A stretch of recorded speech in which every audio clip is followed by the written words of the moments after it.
오늘은 영적 부요함에 이르는 법칙이라는 제목으로 말씀을 나누고자 합니다.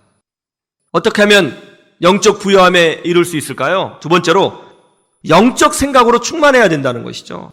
한번 따라해 보세요. 영적 생각으로 충만하라. 예수님께서 뭐라고 하셨어요? 누구든지 내 이름으로 이 어린아이 하나를 영접하면 곧 나를 영접하는 것이고, 누구든지 나를 영접하면 나를 영접하는 것이 아니라 나를 보내신 하나님을 영접하는 것이라, 이렇게 말씀하셨어요. 예수님께서 왜 이렇게 말씀하셨을까요? 특별히 왜 어린아이 하나를 지목하셨을까요? 그 이유는 그 당시에는요, 어린아이는 중요한 존재가 아니었기 때문에 그렇습니다. 어린아이는 하찮은 존재로 여겨졌어요. 한번 볼까요? 마태복음 14장 20절에서 21절을 찾아보세요. 마태복음 14장 20절에서 21절 같이 보죠. 시작. 다 배불리 먹고 남은 조각을 12바구니에 차게 거두었으며 먹은 사람은 여자와 어린이 외에 5,000명이나 되었더라. 예수님께서 보리떡 5개와 물고기 2마리로 5,000명을 먹이셨습니다. 그런데 이 5,000명이라는 숫자 안에는 여자와 어린아이가 계수되지 않았다는 거예요. 인구를 셀 때 카운팅을 하지 않았다는 거죠. 하찮게 여긴 거예요. 중요한 존재로, 메인으로 생각하지 않은 거죠. 그리고 순서도 여자와 어린아이라고 했잖아요. 여자가 먼저고 어린아이가 나중이에요. 그러니까 어린아이는 인구수에도 포함되지 않을 뿐만 아니라 중요한 존재로 생각되지 않는 하찮은 존재로 여겼다는 것이죠. 그런데 예수님께서는 이 하찮은 존재를 여김받는 어린아이를 가운데 세우셨어요. 안으셨어요. 그리고 이 어린아이를 섬기라고 말씀하십니다. 이렇게 세상적으로 하찮아 보이는 사람들, 가진 것이 없어 보이는 사람들, 연약한 사람들이라도 너희들은 섬길 수 있어야 된다. 왜요? 그들 뒤에 하나님이 계시기 때문이다. 그리 말씀하고 있는 거예요. 다른 말로 하면 우리가 사람을 볼 때는 눈에 보이는 시각대로 그 사람을 평가하지 말고 그 사람 뒤에 있는 하나님을 볼 수 있어야 된다. 영적인 생각을 할 수 있어야 된다. 그런 말씀을 하고 있는 거예요. 아, 이 사람 뒤에 하나님이 계시구나. 내 눈에 보인 대로 평가하면 안 되는구나. 이 사람 뒤에 하나님이 계시구나. 목사님 뒤에 하나님이 계시구나. 장로님 뒤에 하나님이 계시구나. 권사님 뒤에 하나님이 계시구나. 집사님 뒤에 하나님이 계시구나.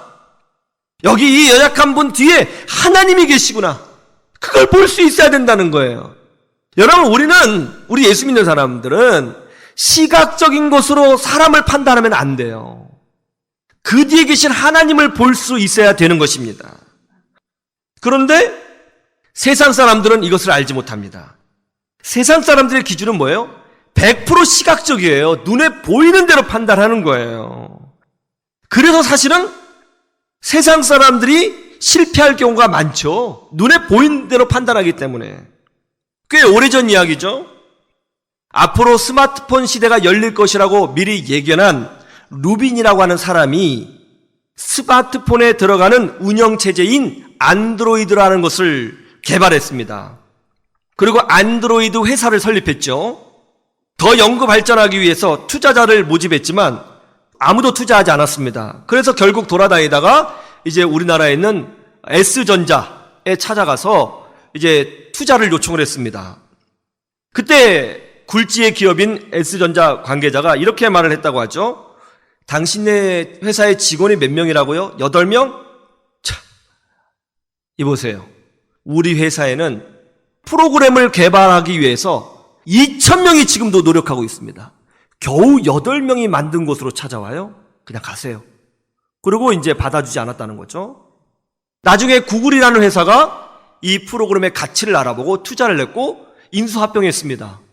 어떤 일이 벌어졌죠? 구글이라고 하는 회사는 엄청나게 성장했고 전 세계의 모든 스마트폰을 생산하는 회사들이 어쩔 수 없이 안드로이드라고 하는 그런 프로그램을 쓸 수밖에 없게 된 거예요. 눈에 보이는 것으로 판단한 거죠. 8명 대 2,000명. 눈에 보이는 것대로. 여러분, 우리 예수 믿는 사람들은요, 시각적인 것으로만 사람을 평가하지 말아야 하는 것입니다. 우리는 늘 이렇게 생각해야 되는 거예요. 아, 저분 뒤에는 하나님이 계시구나. 저분 뒤에는 하나님이 계시구나. 그럴 때 우리는 가진 사람이든지 못 가진 사람이든지 배운 사람이든지 못 배운 사람이든지 항상 같은 예수 그리스도의 품격으로 사람을 대할 수 있게 되는 것입니다. 그런데 그게 능력이라고요. 그게 실력이라고요. 그것 때문에 세상에 감동한다고요. 우리는 다른 인생이에요. 우리는 복된 자입니다. 그렇게 할 수 있는 사람입니다.